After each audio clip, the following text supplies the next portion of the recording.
네, 안녕하십니까. 박정호입니다. 네, 이번 방송은 개장 전 이야기 되겠습니다. 여러 가지 자유롭게 이야기해 볼 텐데 영상 하단에 구독과 좋아요 버튼 눌러주시고 이야기 시작해 보도록 하겠습니다. 우선은 약간 조금 나온 지 좀 된 기사예요. 이거는 이제 어제 우리 시장에서 마스크주가 뭐 큰 시세까지는 아니었으나 조금 움직임이 있었는데 요거 내용 어느 정도 영향 받았다라고도 볼 수가 있을 것 같아요. 다만 뭐 내용을 좀 보면 그러니까 기존에 독일이 마스크 착용을 의무화를 하고 있던 가운데 지금 뭐 대중교통에서의 일반 마스크가 아니라 의료용 마스크로 좀 착용을에 대한 부분을 좀 강화를 하는 부분이 나왔다라는 거. 다만 뭐 아쉽게도 여기 뭐 목록에는 KF94는 없어요. 아쉽게. 그래서 이게 물론 KF94라는 게 이제 95보다 N95보다 조금 성능이 떨어지는 부분은 있긴 하지만 그래도 여기 꼈으면 좀 더 우리나라 뭐 마스크 제작 회사들이 좀 더 시세에 좋은 도움이 되지 않았을까라는 좀 생각이 드네요. 그래서 이런 내용이 있다. 그래서 하여튼 전 세계적으로 아직 우리나라는 좀 이제 신규 확진자 수가 좀 감소를 하는 부분이고 조금 나아지고 있는데 물론 이게 확진자 수가 나온다는 것 자체가 나아진다고 하긴 그렇지만 어쨌든 숫자 자체가 이렇게 신규 확진자에 대한 숫자가 늘지 않고 좀 줄어들고 있는 상황이라 조금은 다행이다라고도 볼 수가 있는데 어쨌든 안심이 할 수 있는 상황은 아니다라는 거죠. 그리고 또 이제 제가 뭐 개장전 이야기에서 이 얘기를 해드렸나 안 해드렸는데 정확히 기억이 안 나는데 지금 뭐 겨울이 거의 뭐 겨울이 뭐 중간 정도 지나왔다고도 볼 수가 있겠고 하지만 지금 어쨌든 지금 환기에 대한 부분이 좀 중요해지고 있는 상황이잖아요. 코로나 때문에.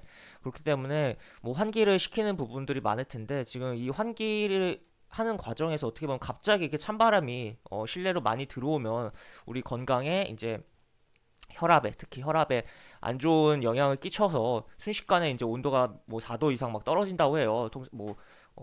외신에서 뭐 실험한 거 보니까 20도에 있는 뭐 실내에 뭐 실외 10도일 경우 이렇게 문을 딱 열어놓으니까 한 몇 분 만에 16도로 좀 내려가더라고요, 온도가. 그러면서 요게 이제 신체 혈압에 굉장히 좀 안 좋은 영향이 있어서 쇼크를 좀 혈압으로 인해서 문제를 좀 발생할 수도 있다고 하더라고요. 그렇기 때문에 약간 환기를 시킬 때 약간 2단 환기 해가지고 어 이렇게 창문을 좀 열긴 하되 이게 여기 창문 연 방에 사람이 존재하지 않고 그러니까 다른 방에 이렇게 보시면 이렇게 있고 이렇게 방이 이렇게 두 개가 있다고 했을 때 이렇게 두 개가 있다고 했을 때 여기 창문을 열고 여기 그냥 방문을 열고 그다음에 여기 사람이 있는 그래서 이 창문을 연 방에 이렇게 있으면 이게 신체에 갑자기 온도가 떨어져서 안 좋은 영향을 줄 수 있다. 그래서 2단 환기에 대한 부분이 좀 이야기가 되는 부분이 있어요. 그래서 혹시 뭐 실내에서 이제 집에서 환기시킬 때 이러한 부분도 참고하시면서 건강 챙기시면서 뭐 환기도 잘 시켜서 코로나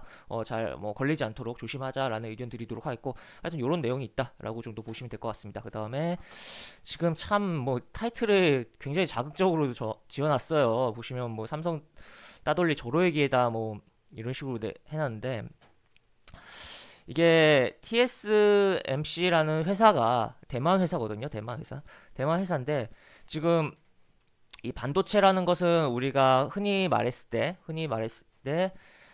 삼성이 뭐 잘 나간다 뭐 그렇게 계속 하잖아요. 근데 이게 뚜껑을 더 자세하게 열어보면 이 메모리 반도체와 비메모리 반도체로 나눌 수가 있어요. 근데 이 메모리 반도체에서는 삼성이 1위가 맞습니다. 근데 시장 파이 자체는 사실 비메모리 반도체가 절반 이상 한 60%인가요? 하여튼 그 이상 굉장히 커요 더. 근데 거기서는 삼성이 아직 1위는 아니다. 이 대만 업체가 1위인데 지금 대만 업체가 따돌리려고 더 하는 과정이고 최근에는 뭐 대만 업체의 그 시장 점유율을 뭐 삼성이 좀 뺏어오고 그에 대해서 뭐 주가가 올라간 부분도 있긴 하지만 하여튼 이러한 상황이다. 어떻게 보면 어쨌든 삼성 입장에서는 공격자로서 이 대만의 그 비메모리 반도체 파운드리 그런 쪽을 뺏어오는 부분에 있어서 성장이 가능할 수 있다라고도 생각을 할 수 있고 반대로 얘는 지키는 입장으로서 어, 이재용 씨의 구속을 기회로 삼아 뭔가 투자도 더 하고 해서 뭐 지키려고 하는 그런 현상이 나오는 상황이다라고 볼 수가 있겠습니다. 그래서 어쨌든 지금 반도체에 대한 수요는 굉장히 늘어나고 있고 또 지금 워낙 수요가 늘어난 상황이라 지금 뭐 생산에 대해서 뭐 이미 꽉 차서 더 돌리 뭐 힘든 상황이고 투자를 할 수밖에 없는 상황이라고도 해요. 그렇기 때문에 이러한 부분이 있다라고 정도 보시면 될 것 같습니다. 이렇게 보실 수가 있겠고 그다음에 이제 하여튼 그래서 반도체에 대한 업황은 뭐 경쟁은 심하지만 어쨌든 업황은 굉장히 좋고, 또 한편으로 이게 반도체라는 뭐 산업이 한번 뭐 나갔다가 다시 들어오려면 굉장히 많은 비용 투자가 발생을 해야 되고 힘들기 때문에 기존 업체들은 계속적으로 투자를 할 수밖에 없고, 그런 투자에 따라서 어떻게 보면 밑에 업체들, 해당 메인 업체들의 납품하는 업체들이 수혜를 계속적으로 볼 수 있다는 거 체크해 볼 수가 있을 것 같습니다. 그 다음에 LG의 결단, 이제 휴대폰 사업부가 이제 수술대로 갔다라는 내용이 있고, 이에 따라서 LG전자 뭐 주가가 어제 반응도 나왔죠. 하여튼 그런 부분인데, 뭐 어떻게 될지는 일단 모르겠어요. 하지만 기본적으로 구조조정을 잘하는 회사가 뭐 증시 기준이지만 뭐 여기에 고용된 노동자 입장에서는 뭐 별로 안 좋을 수 있는 부분이긴 하지만, 구조조정이라는 거에 있어서, 그러니까 증시 입장에서, 주식 입장에서만 봤을 때는 안 좋은 사업부를 털어낸다는 것은 호재로서 받아들여지고 주가도 올라갈 수 있는 부분이거든요. 어쨌든 이게 사업부가 떨어져 나가버리면 LG전자 입장에서는 어쨌든 적자에 대한 부분이 털어져서 실적이 더 영업이익률 더 증가하고 그런 현상이 나올 수가 있기 때문이고, 또 그런 가운데 모든 가능성 열어놨다라고 했지만 어쨌든 고용에 대한 유지는 또 이야기도 했어요. 유지에 대한 부분도. 그래서 일단은 현재 아직 더 지켜보긴 해야겠지만, 일단 결단을 내리려고 하는 쪽으로 더 조금은 뭐 기울지 않았나라는 생각도 들긴 하는데, 또 핸드폰을 가지고 또 여러 가지, 핸드폰이 적자인 사업이라고 해서 이걸 포기하면 다른 이렇게 연쇄적인 부분에서 좀 사업에 있어서 안 좋을 수도 있거든요. 예를 들어서 핸드폰을 통해서 약간 사물 인터넷으로 여러 가전에, 물론 이게 프로그램은 다른 제조사여도 상관이 없겠지만 여러 가지 그런 어 협력적인 자사 제품과의 뭐 그런 툴을 좀 만들어서 뭐 진행을 할 수가 있는 거잖아요. 사용에 있어서 소비자에게 편리하게. 그런 부분인데, 하여튼 이러한 부분이 어쨌든 있다라고 보시면 될 것 같습니다. 그리고 보시면 뭐, 그리고 요거 롯데케미칼이 이제 그 일본의 합성 고무 사업을 좀 추진을 한다고 해요. 인수 추진을 한다고 해요. 고기능 타이어 시장 세계 5위, 실사 작업 마무리했고 가격 협상 지금 앞두고 있다라는 부분입니다. 그래서 이런 내용, LG케미칼이 화학 쪽에서는 아무래도 굉장히 뭐랄까요, 음, 좀 저도 조금 선호하는 종목이기도 하고, 어, 롯데 그룹 내 상장되는 그룹 중에서 뭐랄까요, 쪽 제조업 성향이 큰, 물론 롯데 그룹이라는 자체가 굉장히 내수적이고 소비적인 그런 사업을 많이 하고 있는데, 요거는 좀 제조업적인 그런 부분이 있고, 또 시장에서도 좀 그런 뭐 부분에서 뭐 경기 상황에 따라 변동성이 나올 수 있는 종목이니까, 하여튼 이러한 부분 있다 정도 보시고, 뭐 상황에 따라 좀 접근, 뭐 분할로 접근하는 것도 나쁘지 않을까에 대한 의견도 있는 상황입니다. 일단은 뭐 현재 뭐 차트 살짝 볼까요? 그냥 어디 보죠 살짝. 뭐 이런 식으로 진행되고 있는데, 일단은 여기 매물이 좀 쌓아놓고 떨어진 상태예요. 그런데 과연 이거를 되돌리는 흐름이 나올지 좀 지켜봐야겠고, 요 라인, 요 라인 뚫어 놓은 다음에 접근하는 것도 나쁘지 않을 것이고, 아니면 아예 20일 이동평균 깨진 다음에 순차적으로 어느 정도 분할로 접근했다 튕길 때 던져버리는 그러한 접근도 괜찮지 않을까에 대한 의견이 있는 종목입니다. 일단 매매 동영상으로는 수급적으로는 그닥 좋은 상황은 아니네요. 네. 그리고 그 다음에 요거는 이제 고점 대비 반토막 뭐 바이오주 시대에 갔나 요런 내용이 있는데, 바이오주의 시대는 절대 갈 수가 없다라고 저는 과감하게 좀 이야기를 할 수 있을 것 같아요. 이게 뭔 소리냐라고 했을 때, 일단 물론 종목 주식에 대해서 이게 지금 이런 식으로 이야기가 나와서 그거 기준으로 이렇게 이야기가 나온 거긴 한데, 이제 바이오, 제약 바이오라는 산업은 이제 고령화에 따라서 선진국들 및 우리도 중진국이라고 할 수 있죠. 뭐 경제는 우리는 선진국인데 뭐 다른 거는 좀 선진국에는 조금 애매한 것 같아요. 이야기를 하기에는. 하여튼 그래서 중진국이라고도 표현할 수 있고 뭐 후진국이라고 표현하기는 애매하고, 정말 많이 애매하고, 경제 수준이 그렇기 때문에 약간 그런 입장에서, 선진국은 이미 다 고령화가 진행되고 있고 우리도 엄청나게 속도로, 빠른 속도로 고령화가 진행되고 있습니다. 그리고 그렇기 때문에, 그리고 경제가 발전할수록 고령화는 계속될 수가 있다라는 거. 왜냐? 수명이 길어지니까라는 거죠.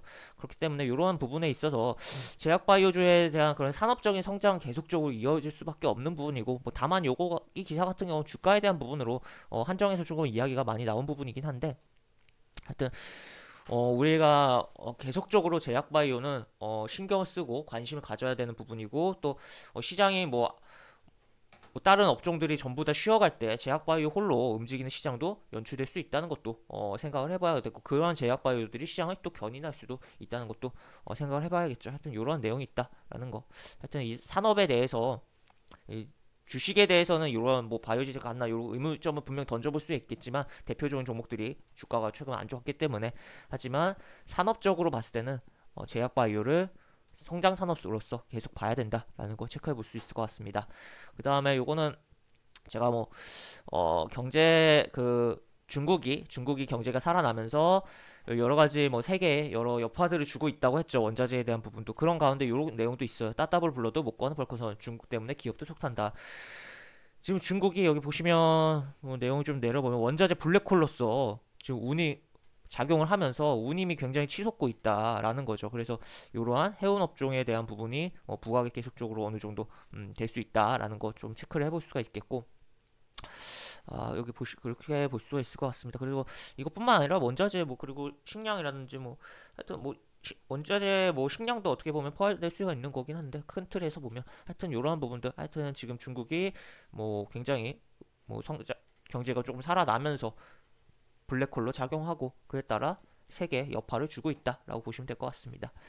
이렇게 보시면 될 것 같고, 그 다음에 국내적으로 이제 영세기업 코로나 못 버티고 파산 역대 최다라고 해서, 네, 좋은 기사가 아니에요. 아닌 기업인데, 그 기사인데, 하여튼 이런 기사가 있고, 또 반대로 생각을 해보면 기존의 큰 업체들이 요 자리를 채울 수 있다는 거죠. 그래서 상장사들은 그래도 어느 정도 규모가 있는 회사들이잖아요. 그렇기 때문에 어떻게 될지, 뭐 이 여파가에 대해서 수혜를 많이 받아줄지, 아니면 그냥 이거에 따라 그냥 우리나라 경제가 악화되는 부분에 있어서 그냥 데미지만 받을지 좀 체크를 해봐야 될 것 같다라고 볼 수가 있을 것 같습니다. 그 다음에 요거는 지금 공매도에 대한 부분인데, 계속적으로 일단 3월 16일에 한다라고 계속 뭐 생각을 하면서 봐야 되긴 하겠는데, 지금 아무래도 이게 유권자의 눈치를 안 볼 수가 없는 상황이죠. 특히 3명당 1명이 서울과 부산 유권자인데 눈치를 안 볼 수가 없는 상황이기 때문에 이러지도 저러지도 못하고 있는 상황 속에 이제 2월 좀 결판이 날 것 같아요. 그래서 일단 이렇게 내용이 있다라는 거, 그래서 이런 식으로 보시면 될 것 같습니다. 그 다음에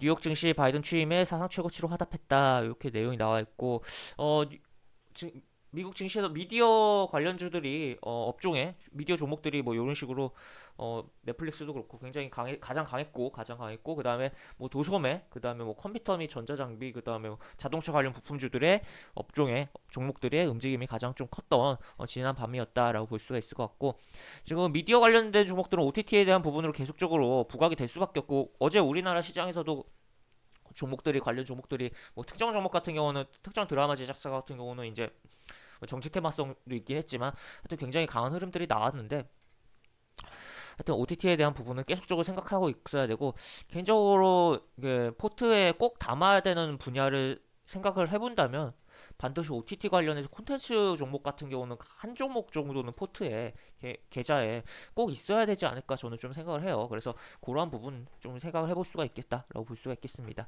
그 다음에 그리고 추가로 이거 하나 더 보면, 지금 취임날 3대 지수 모두 신기록이다, 이렇게 내용이 나와 있습니다. 그 다음에 뭐 이렇게 국제 유가는 좀 혼조였다라는 거 나와 있네요. 그리고 이제 우리나라 시장을 좀 넘어가서 보면, 어, 여기 보시면 업종으로 보면, 여기 코스피는 어제 이제 개인만 샀어요. 개인만 사고 이제 외국인 기관 다 모두 매도를 던지는 그러한 시장이었고, 반대로 코스닥에서는 외국인 기관이 매수를 하고 개인은 매도하는 그런 시장이었다라는 거. 그리고 어떻게 보면 코스피보다, 그러니까 어제 코스닥이 더 강하긴 했어요. 그러니까 아무래도 외국인과 기관의 자금은 응집력 있게 특정 종목을 때리면서, 매수를 때리면서 들어옵니다. 그렇기 때문에 지수에도 더 많은 영향력을, 그럼 결국 특정 종목이라는 게, 외국인과 기관은 자체 내부 규정이 있기 때문에 너무 스몰한 사이즈의 종목은 담을 수가 없어요. 애초에 안전이. 그렇기 때문에, 그러다 보니까 이제 어느 정도 규모가 있는 종목에 매수가 버튼이 눌러지게 되는 거고, 그렇다 보니까 지수의 영향력도 셀 수밖에 없는 그런 상황이지 않나라고 볼 수가 있겠습니다. 그래서 일단 코스피는 뭐 이런 식으로 진행이 됐고, 한번 오늘 같은 경우는 뭐 이렇게 가주면 더 좋겠지만, 일단 뭐 캔들적으로 차트만 봐서는 오늘 조정이 나올 가능성이 일단은 높게 볼 수가 있겠고, 코스닥 같은 경우는 이제 여기 보시면 코스피보다 강했어요. 강했던 가운데 오늘 조금 더 움직임이 나오면서 하여튼 이제 뭐 아직 뭐 어쨌든 코스닥이 좀 코스피보다 이게 키 맞추기가 덜 됐다고 저는 생각을 하거든요. 그렇기 때문에 좀 키 맞추기 과정으로서 움직임이 나오지 않을까.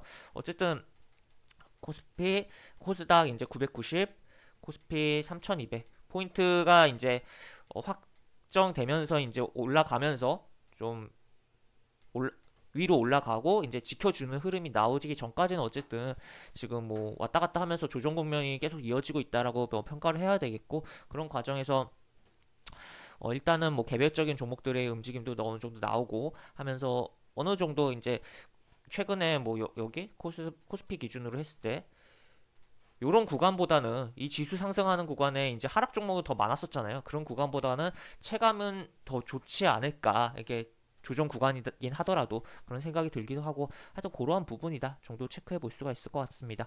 그래서 하여튼 이 코스닥에 특히나 이제 상장된 OTT 관련된 종목을 엮일 수 있는 종목들 많이 좀 체크를 해보면 도움이 되지 않을까 싶고 또 추가로 이제 뭐 미 증시에서 지난밤 미 증시에 뭐 미디어 종목들도 오르긴 했지만 자동차 부품이라든지 뭐 도소매 그런 종목들 업종도 움직였기 때문에 그런 것도 보면 오늘 좋지 않을까라는 이야기를 또 드릴 수 있을 것 같습니다.